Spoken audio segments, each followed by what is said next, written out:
Hello there. So you want to know how you can simply go ahead and sign up into a DailyPay account on your mobile device. This is going to be the only video that you'll ever need to watch on the internet. So with that being said, let's just get straight into the video.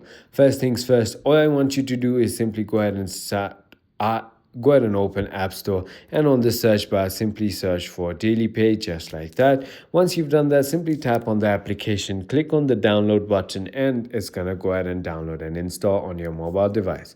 Once it is downloaded and installed, simply tap on the open button and you're going to be taken to this page, which is a login page. However, we want to sign up, so on the bottom, if you look closely, there's a button called don't have an account. Simply go ahead and tap on that. Once you've tapped on that, it's going to say sign up. Go ahead and enter your email, go ahead and enter your password, and once you've done that, all you need to do is just tap on the create your account button and it is going to go ahead and create an account. Or you could also just continue with Google or continue with Apple. It is as simple as that. I hope this video was helpful to you. If it was, hit that like button and I'll see you on the next one.